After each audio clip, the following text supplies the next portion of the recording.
Hi అండి, welcome to మాయా రుచులు. ఈరోజు రెసిపీ వచ్చేసి ఎంతో టేస్టీగా ఉండే క్యారెట్ పెసరపప్పు కర్రీ అండి. ఇదే ప్రాసెస్లో చేసుకోండి, మీకు చాలా బాగా కుదురుతుంది.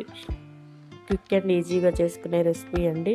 లంచ్ బాక్స్లోకైనా ఈజీగా చేసేసుకోవచ్చు, 5 నిమిషాల్లో చేసేసుకోవచ్చు అండి. ఈ రెసిపీ ఎలా చేసుకోవాలో ఇప్పుడు వీడియోలోకి వెళ్ళిపోదాం.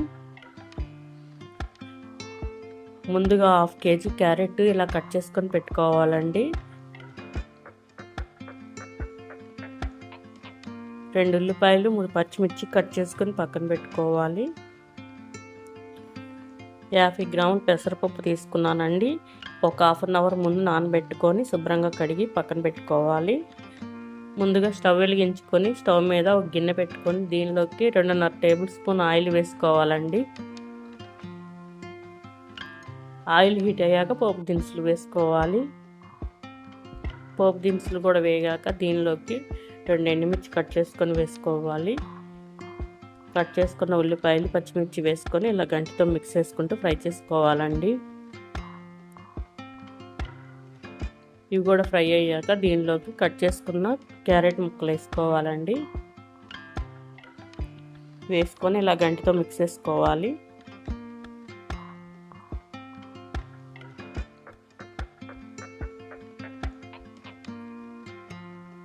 ఇలా మిక్స్ చేసుకున్నాక దీనిలోకి 1/2 టీ స్పూన్ పసుపు, కొద్దిగా ఉప్పు వేసుకొని మళ్ళీ గంటితో మిక్స్ చేసుకోవాలి. ఇలా మూత పెట్టుకొని 2 నిమిషాలు మగ్గించుకోవాలండి. ఇప్పుడు మూత తీసి మళ్ళీ గంటితో ఇలా బాగా మిక్స్ చేసుకోవాలి. దీనిలోకి 1 టేబుల్ స్పూన్ అల్లం వెల్లుల్లి పేస్ట్ వేసుకొని మళ్ళీ గంటితో ఇలా బాగా తిప్పుకోవాలండి. ఇలా గంటితో తిప్పుకున్నాక ఇప్పుడు 2 నిమిషాలు మళ్ళీ మూత పెట్టుకొని మగ్గించుకోవాలి. 2 నిమిషాల తర్వాత దీనిలోకి 1.5 టీ స్పూన్ కారం వేసుకోవాలండి. కారం వేసుకొని గంటితో బాగా మిక్స్ చేసుకోవాలి. ఇలా మిక్స్ చేసుకొని మళ్ళీ మూత పెట్టుకొని మగ్గించుకోవాలి.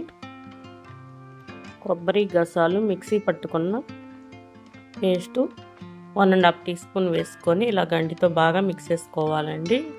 ఇలా మిక్స్ చేసుకున్నాక మనం కడిగి పక్కన పెట్టుకున్న పెసరపప్పు వేసుకొని గంటితో మళ్ళీ మిక్స్ చేసుకోవాలి. ఇలా గంటితో బాగా తిప్పుకోవాలండి కిందకి పైకి.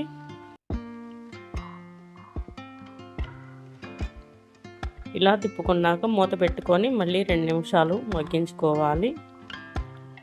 2 నిమిషాల తర్వాత చూపిస్తున్నాను. మళ్ళీ ఇలా గంటితో బాగా మిక్స్ చేసుకొని దీనిలోకి 1.5 గ్లాసు వాటర్ పోసుకోవాలండి.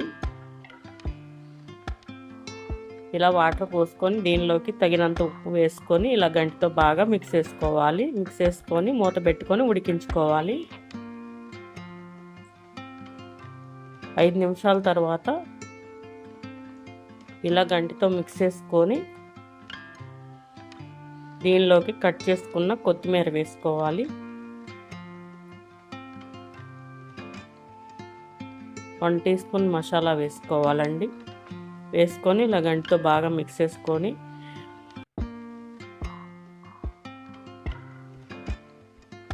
మళ్ళీ 2 నిమిషాలు మూత పెట్టుకొని ఉడికించుకోవాలండి. 2 నిమిషాల తర్వాత మూత తీసి చూపిస్తున్నానండి. అంతేనండి, ఎంతో ఈజీగా చేసుకునే క్యారెట్ పెసరపప్పు కర్రీ రెడీ అయిపోయింది. చాలా టేస్టీగా ఉంటుందండి. మీరు కూడా ఒకసారి ట్రై చేసి మీకు ఎలా వచ్చిందో కామెంట్లో చెప్పండి. మా ఛానల్ని like and share and subscribe చేసుకోండి. మీ ఫ్రెండ్స్కి, మీ ఫ్యామిలీ మెంబర్స్కి షేర్ చేయండి. Thank you for watching.